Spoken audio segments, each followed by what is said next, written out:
Photoshop. So, okay. So what we're going to go through tonight is a couple of the pull down that are at the top up here. And just as a quick review, you've got your tools panels, which are, we always try to keep them on the left. I do, and that's where the default is. You can move them wherever you want, but that's where I keep them.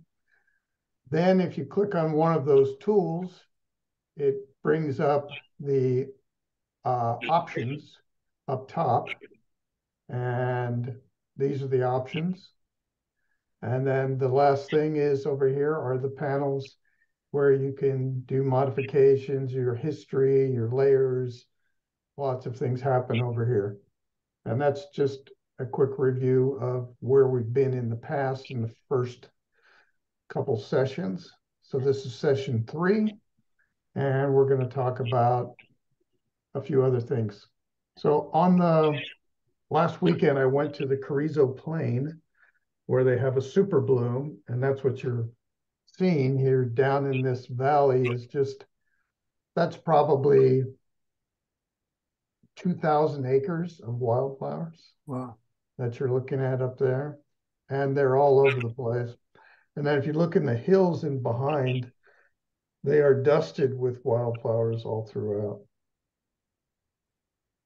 So let's look at what we're going to hear for tonight, which is the look at these pull downs. So if you click on File, you're going to get lots of stuff here, but most of it you can ignore. Obviously, if you're starting a new project, it'd be new. If you're opening something, an image on your computer, you'd say open. And then that's how I opened this image of the Carrizo Plain.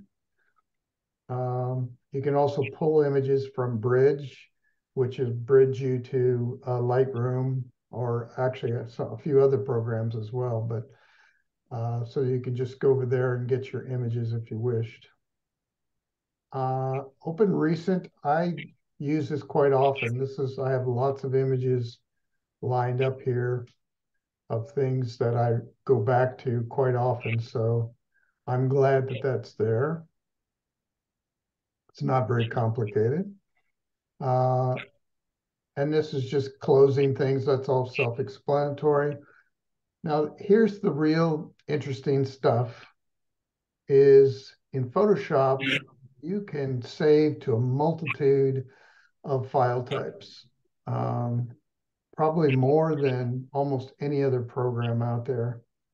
And you can save, this happens to be a TIFF file, which is where I keep all my photos in TIFF. You can keep them as Photoshop files once you bring them in, or you can keep them as TIFFs. I keep them as TIFFs because they give you a thumbnail visual that you can see. If you keep it as a Photoshop file, it just comes up as an icon. It does not show you the actual thumbnail.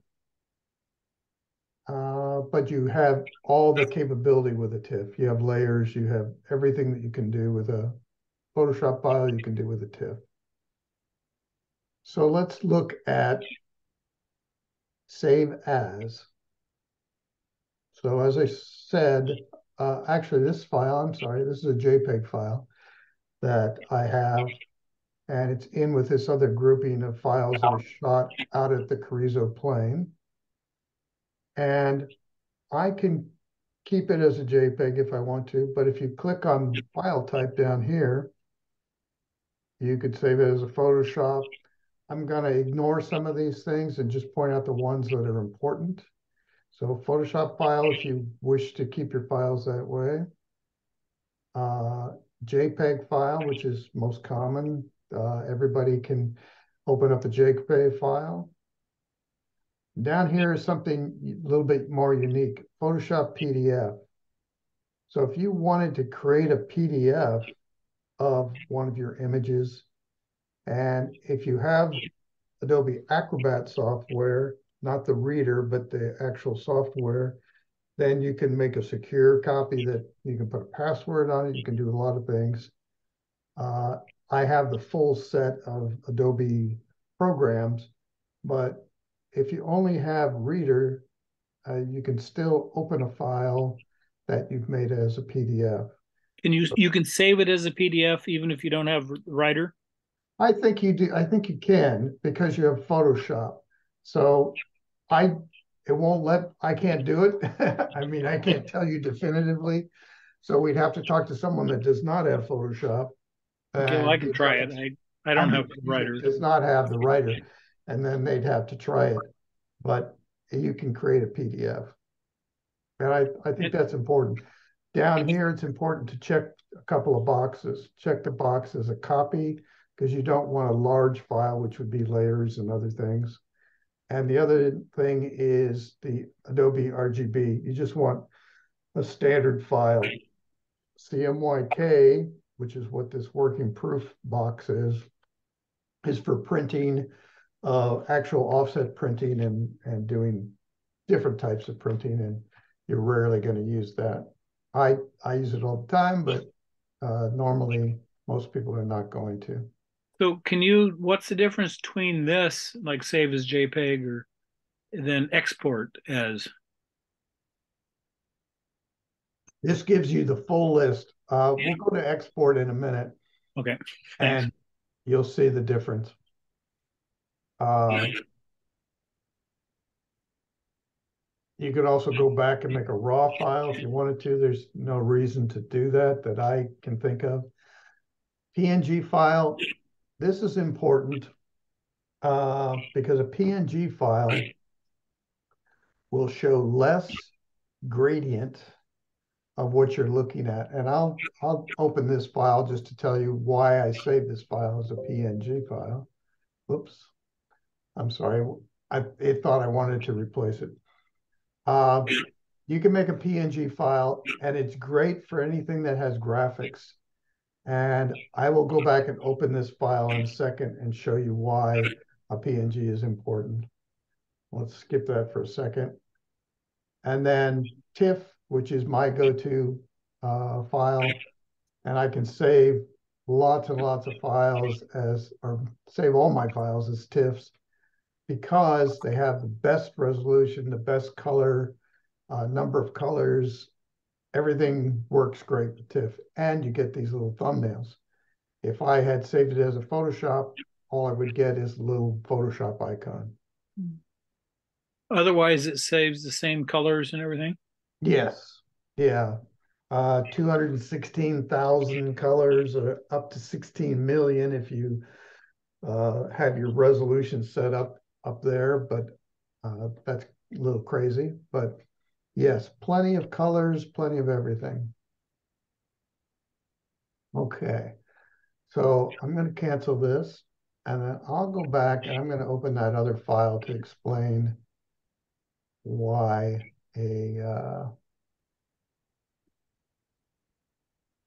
why the PNG is good. And let's see where that file is.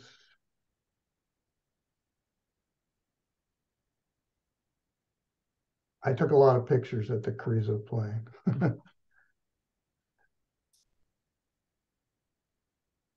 Okay, here's the Where is PNG the Carrizo plane? file.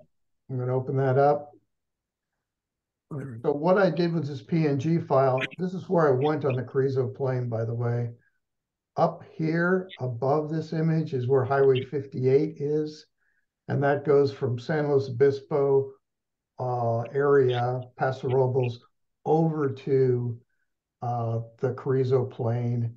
And it's about an hour and 15 minutes east of the Paso Robles, San Luis Obispo area. You pick up Highway 58 and then you go on to Soda Lake. And Soda Lake Road is what this blue line is here. And this is the route I took. I went around Soda Lake and then I came back and then I actually drove up into the mountains. I had a all-wheel drive and sorry. And I went up in the mountains, a couple of different roads that go up there. And then I came back on the loop and got back on Highway 58. But a PNG is not as good at resolving tones. So you would never save photograph of a person with with gentle tone transitions between their nose shadows and their face and that sort of thing. You definitely want to do a JPEG if you're doing a small file just to send to somebody. But you want to use a PNG if you have type, or if you have lines, or if you have any kind of graphical elements. You definitely want to use a PNG. It's going to be crisper and stronger thing to use. And by the way, this is an image from space that NASA put up on the super bloom down there.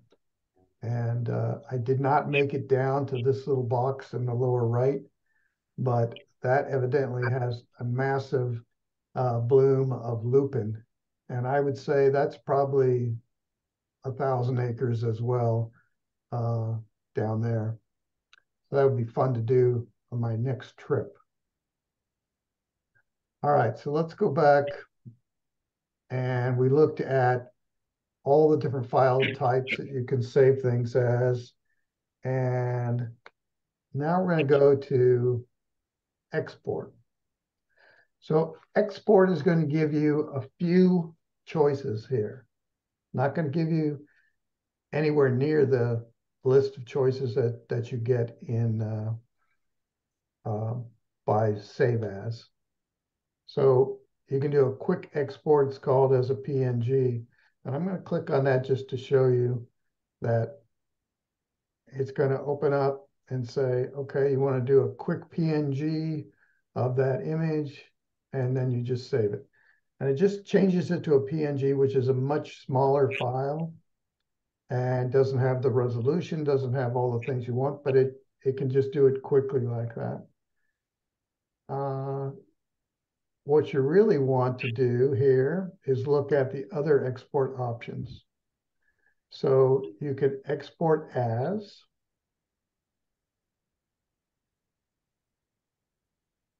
and it's opening up. It'll take a second.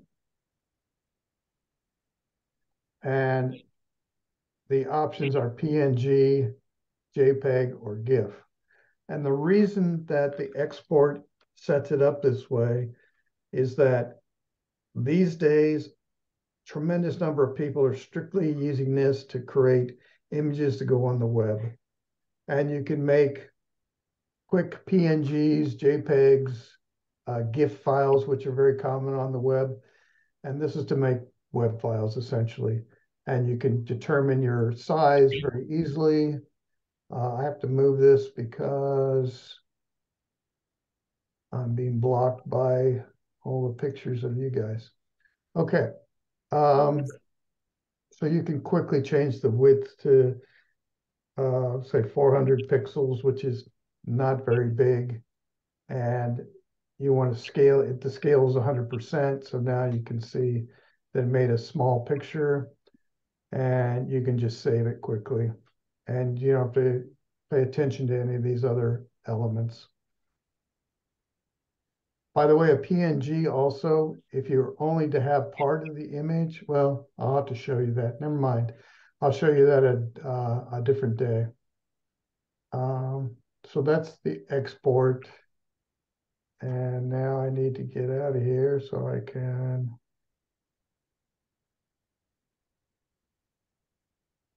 Okay.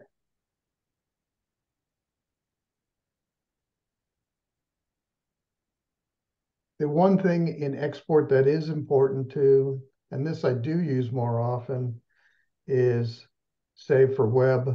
I just talked about saving it for the web, but this gives you a comparison. This is the original, which was 38 megabytes. And this scaled it down to a GIF is what it chose for me.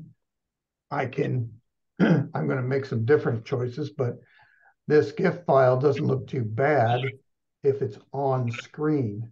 It would never work for a print, that sort of thing. It takes the number of colors, which was 200,000 colors, and now it has 256 colors that it chose for me. And here's the 256 colors over here to the right. And you can customize those, by the way, and reduce the number of colors if you need to make files smaller, because this is still 7 megabytes. So the reason it's still 7 megabytes is because it's trying to do this at full size. And the full size is 15 inches at 300 DPI. So if you're interested in doing web images, this is what you want to use. And this is a whole session just on this, but I just wanted to show you where it was and the things you can do. And typically you're going to pick JPEG. It's what most things are. And I'm going to do low just to see what the color differences are. See, the sky changed fairly dramatically in color. Actually, the blue is not bad, but now the file size is only 740K versus 7 megabytes. So it makes it a big difference. And the image size is still a huge number of pixels. And if you're using it on the web, you're not going to have very many pixels. You may use 400. And now, let's see.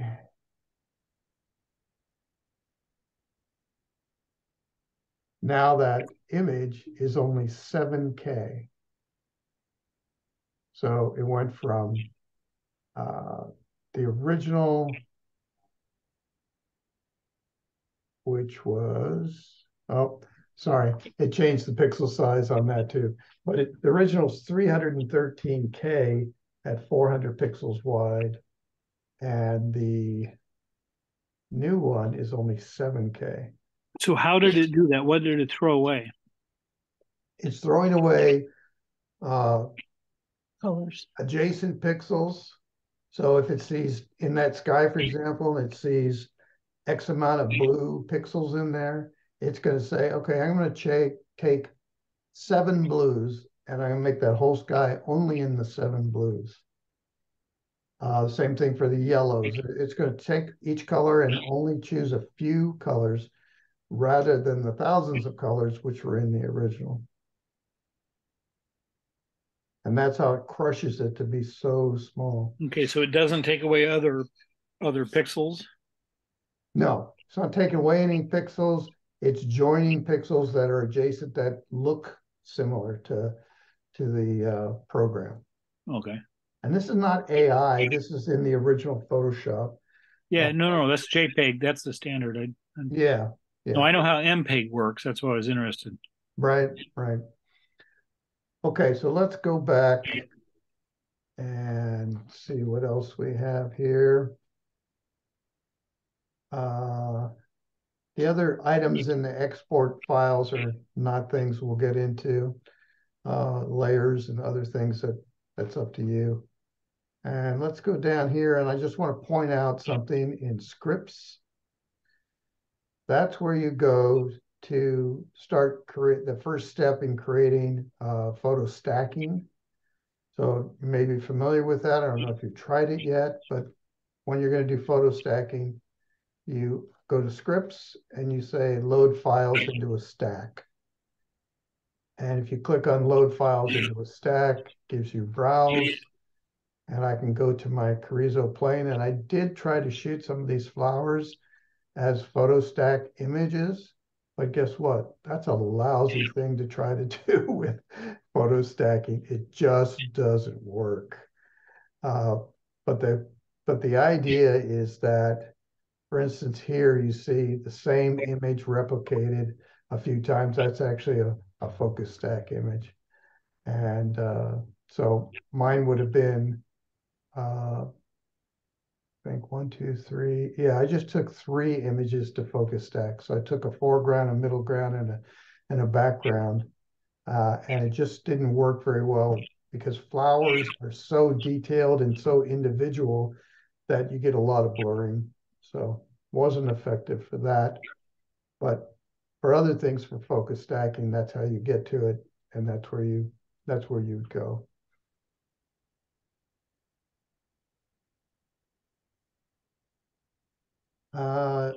All these other things you don't really need to know other than print.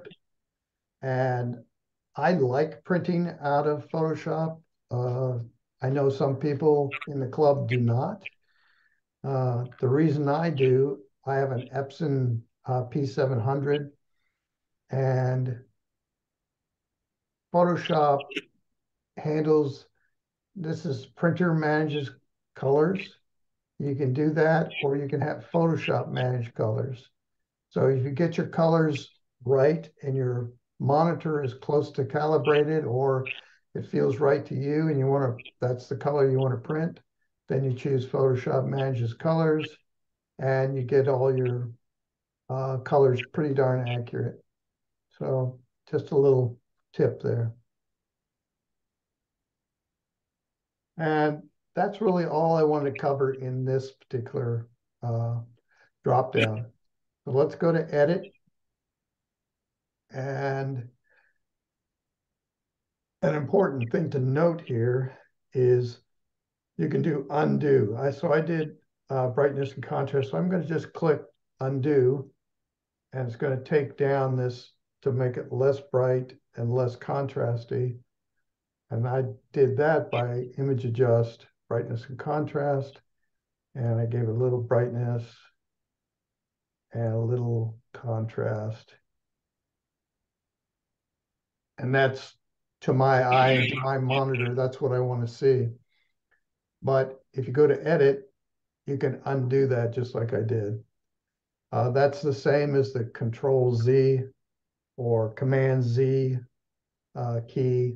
That's what I always use. I rarely go here, but just wanted to let you know it's there. Some of these other things, I happen to use text in some of my projects for work, and so I use these quite a bit, but most people will not. Perspective, warp, and whoops, I have to choose something here. Let me just select this. And so these are not grayed anymore. This is free transform, perspective, warp, transform. I do use free transform a lot, and that's a Control T is how I do that, or Command T. And I wouldn't go here to do it. I use the keyboard stroke, but it's here if you need to find it. So let's go to sky replacement. And some of you have probably played around with this. And I have loaded a bunch of skies in here that I own. And some of them come with Photoshop, but of course, you wouldn't want to use a Photoshop sky in a image that you would want to use in competition. You would want to use your own skies. So you can load in, I've loaded in lots of cloud shots that I own, and just to get a different look about things. Let me just see. And it does it automatically, right? It just drops them in there. This one happened to drop in my neighbor's roof too, because that photo had was from where my neighbor's house is. Okay.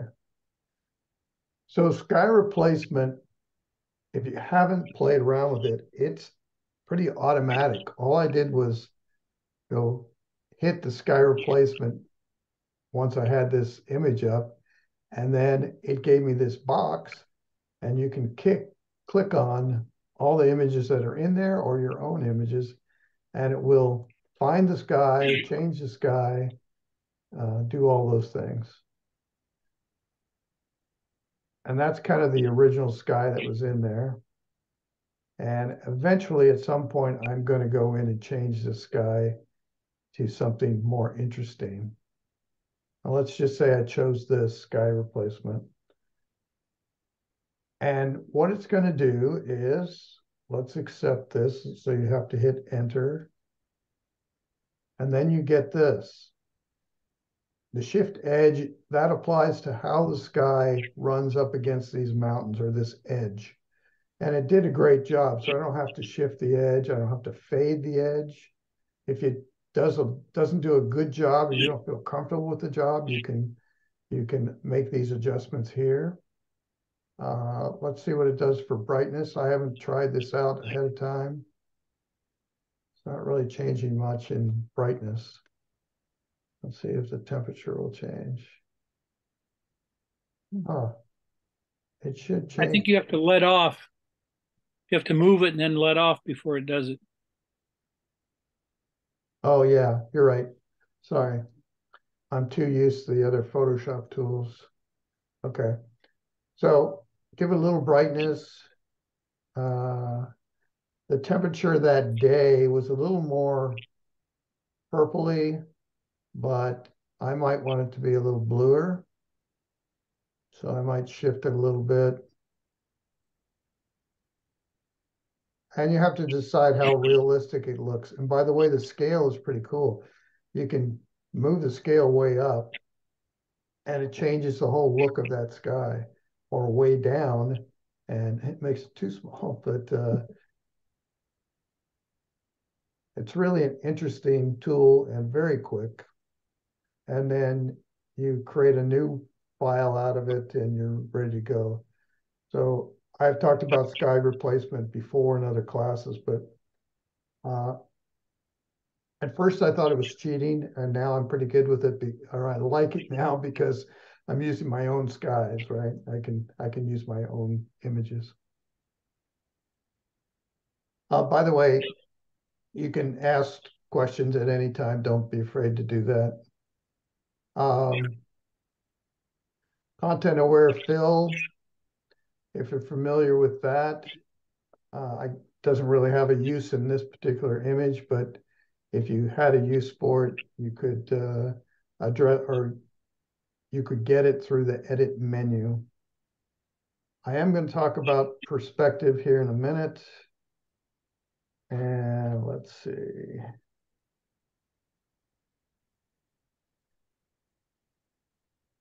If you're making PDFs, and let's say Photoshop allows you to, I think it does, but I'm not 100% positive because I've got the writer software.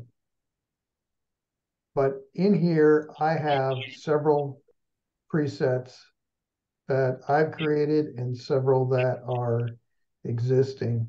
I think it comes with high quality and then these three underneath here. So total of 4 presets. And you can decide which one looks best in your Adobe file. And then I customize them for specific uses that I have.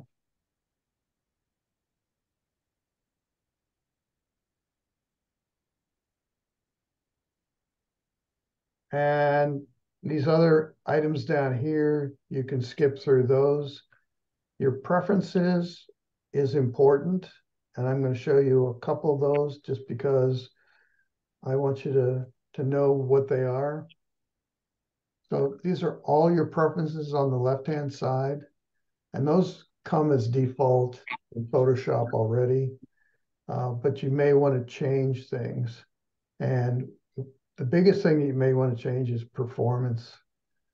And performance, it says here, let Photoshop use of my 25 megabytes of RAM memory. It uses the majority of that. And you just use this little slider to decide. And you typically want to have it using 70 to 75% of your RAM devoted to processing your pictures. And it'll speed things up. If you have a graphics card, you definitely want to make sure this box is checked. That's using your graphics card instead of the graphics processor that comes with on most motherboards. And if you have a separate graphics card, you definitely want to use that and check that that's checked. The other thing that this gives you is your history and cache. And I have 60 states of history. And I'll show you what that is in a second. And that's important to have that set up as well. And cache levels, you can determine that cache levels are just how many, how much of your cache is going to be devoted to your Photoshop use. I use 6 levels and in fairly large tile size.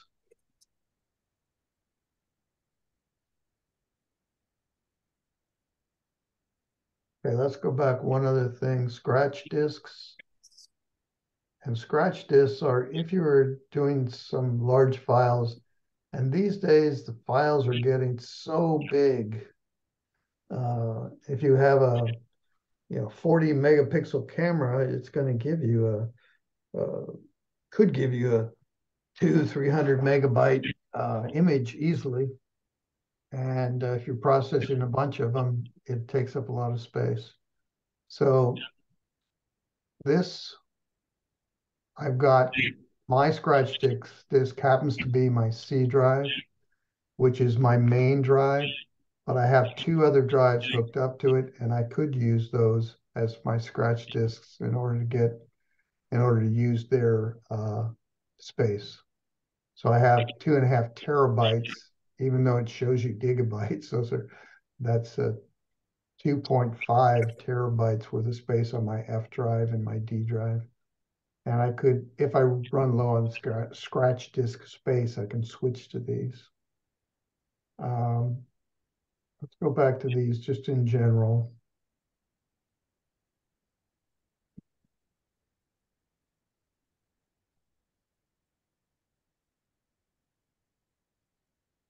This allows you to set the background of Photoshop, what color you want to have in the background. I have this medium gray in the background, and it shows medium gray here. And that seems to work best for most things, but you could change it to other colors if you wanted to.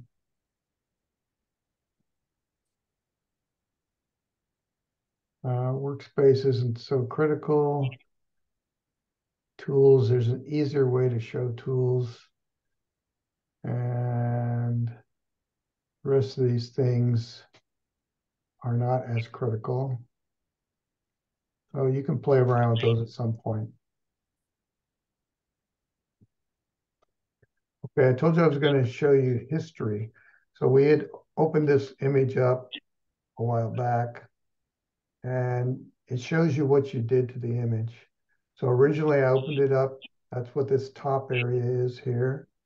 It says I opened it. I adjusted brightness and contrast. I clicked on the camera raw filter. I don't think I ended up doing anything with that.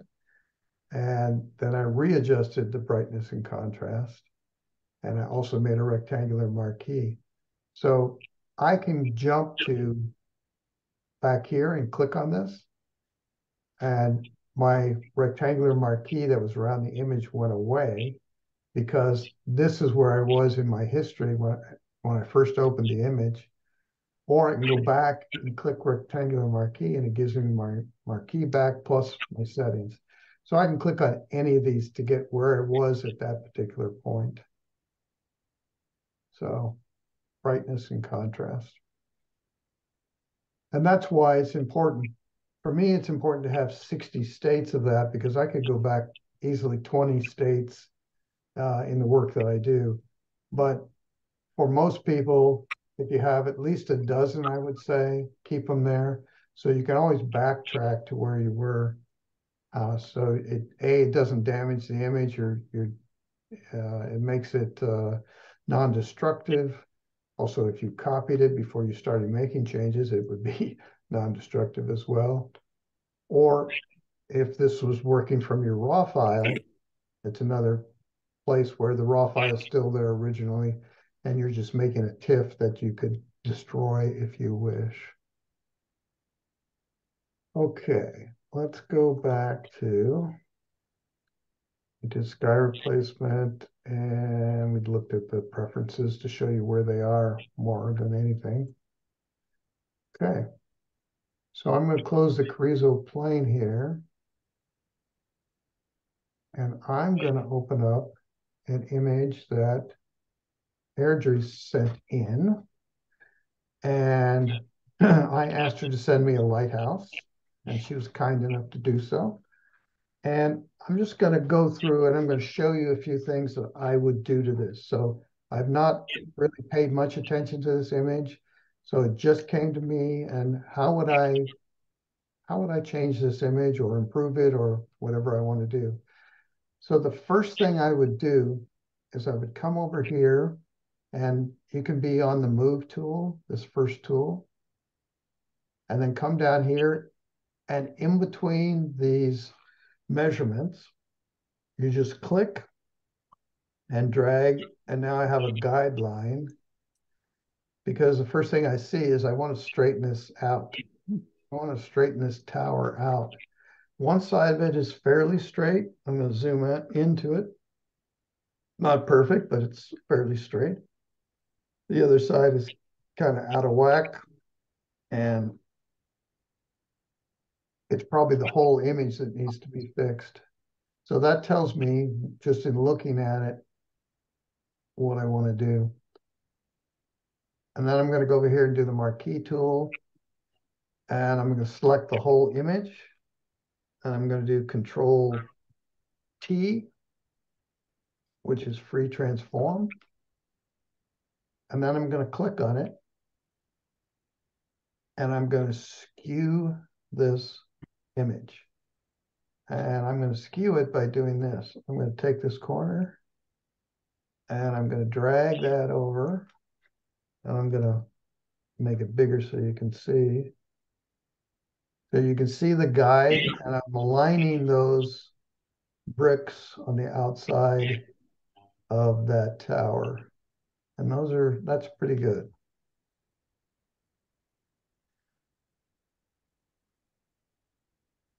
And then I'm going to take a guide again, and I'm going to look at the other side and see if just by stretching that one corner, let's see, not absolutely perfect, but pretty good for what I am looking for. This is parallel now. Let's see what else in this image needs some parallel look. This is not perfectly parallel on the right side, but this building over here is good. These light posts are good now. And so what I would do is I would take this corner and move it just a little bit to make that a little bit straighter. And now I'm going to just click off of this. And I'm going to crop to get rid of that edge. You could also do, we could also do the, missing the term right now. I could do the content aware fill, and it would try to fill it, but I've got this fence and a wire and a few things. And anyway, don't really need that. So I'm just going to do that, and I'm going to do image crop. And I didn't quite get that top edge. So I'm going to crop it again. Okay, now it's looking parallel to me, so I don't need these guidelines anymore. So you go to the move tool and you click on the line and drag it back over there. And now I can see my complete image. So what else would I do? Well, I would go into filter, and I would go into the camera raw filter, which is, you can do all this in Lightroom or Photoshop, it's the same. And I'm in the basic section, and I'm going to go down here, and I'm going to look for dehaze, and watch the sky in the background is what I'm going to be looking to see how I'm changing that. Okay, gives me a richer sky, and depending on what the day was, you could make it a little more vibrant or less vibrant. If it was super stormy, It also would change the building in this case, but give it a little bit of vibration or vibrance. And I wouldn't add much saturation because you get a lot of noise with saturation. Okay. So the other thing I would do is I would take a look at it and I would do this tool over here, which we talked about before. So it's a selection tool and allows you to select subject. I'm going to just choose select subject, and it's going to try to choose that tower and the building. Now you can add to that inside of this little circle that I'm moving around here. You can't see it, but there's a plus sign in there. And let me make this a little bigger. And the plus sign, you can just drag across here, and it's going to choose this building. And let's choose this fence too. And I don't really want this part or this part.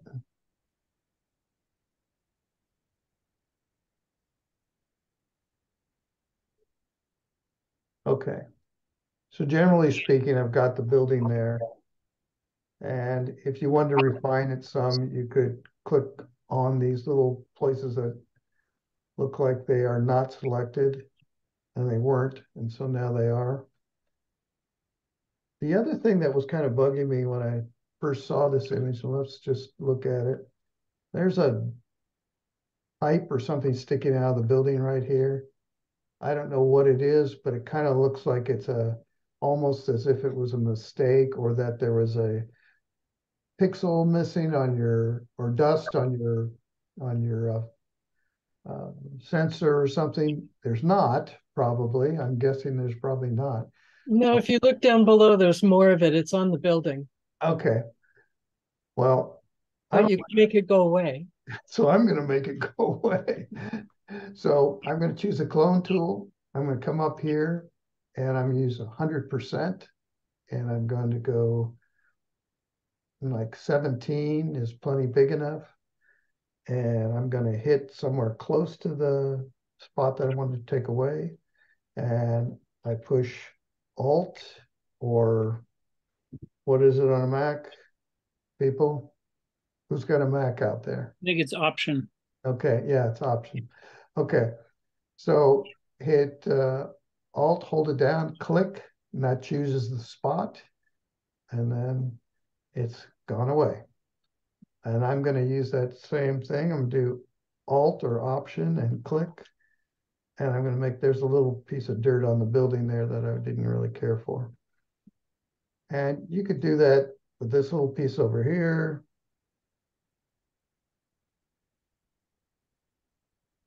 Okay. Now I happen to like the basic color of the building. I might choose to make it a little less white, or a little bright. It's a little dominant to me, which is what the building is, but it takes away from the actual lighthouse, the red tower up there. So I might choose the filter and use camera raw filter. And what I'm getting at is I'm going to reduce the whites. So I'm going to reduce it. It'll also reduce this, just the building, because that's what I have selected. So I'm reducing it down a little bit. This is all personal taste, you know. This is Airdrie's picture, so she may not want to do this, but No, I actually gave you this picture because I knew you were going to do perspective warp. So yeah, that was yeah, the next thing in the menu. yeah. So that's transform, right? Yeah. So that's what I did for the transform, but while I was there, I just did a few other things to it. So, okay. So I think that improved that image quite a bit. And if you wanted to, that's the image of where we are right now. And we can go and look at when I opened it. That's what it looked. And that's the way it looks now. Cool. Lots of fun stuff you can do. Of course, all this changes that we made, you could not use it in travel. You would have to use it for pictorial color. You could also take out the guy on the motorcycle if you wanted to, although he doesn't bother me. But all judges are subjective and different. You do look like there is a little bit of a sensor spot up here, Airdrie, up in the cloud. I don't know. It might be a bird. Oh no, that looks like a spot. You're right. Yeah, there's two of them here. Okay. But like I said, that's easy to fix. I'm going to take a fairly large brush. And since it's the sky, you definitely do not want any hardness on. And just click Alt and alter option and replace it. Okay. Next time, Will sent me an image too, and we'll talk about that as part of what we do next time. And that's Will's starting image. And let's go with Yeah, and I'll send you the update I did to it. Okay, good. Based on what Charlie said. Yeah. Okay. Okay. Any other questions, you guys? So why do you clone versus the spot healing? I could do either one of those. I like the clone. So here's a little spot right here too. So let's see what the spot healing brush does. Here's something different between the spot healing and the cloning tool, is that the spot healing, I have found that you have to hold it very still and then click, and then it's sort of got it, but it sometimes needs 2 or 3 times. And you have to hold it fairly still. Whereas, so let me go back before I use that. And there's a spot. So if I have the clone tool, I'm actually going to click here and I'm going to drag down here. And I could even pull over here if I wanted to. I can, keep going with it and drag it around.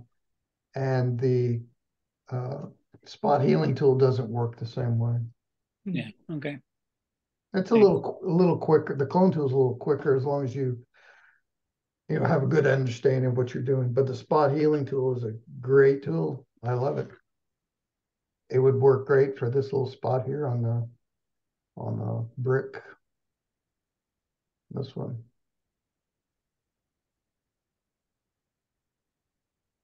Okay. Any other questions?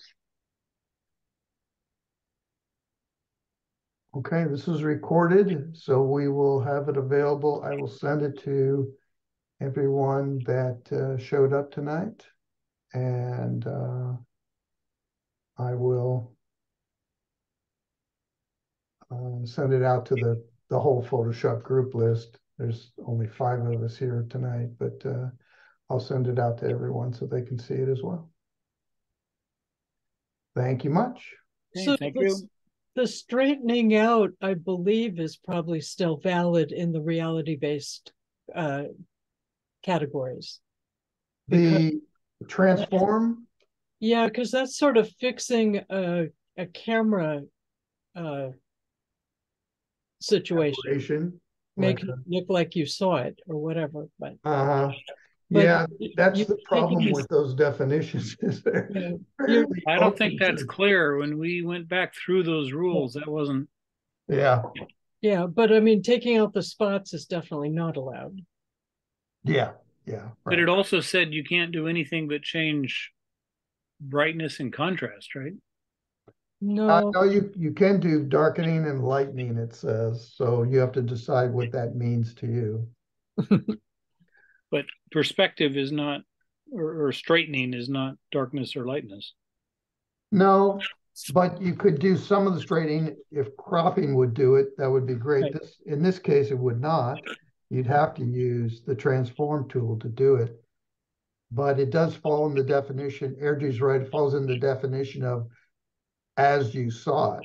You didn't see it leaning in one direction like that. The camera, the lens created that differentiation. So it's kind of a very gray area. Yeah, no, I asked that specifically, and it was a pretty limited answer. Yeah, yeah.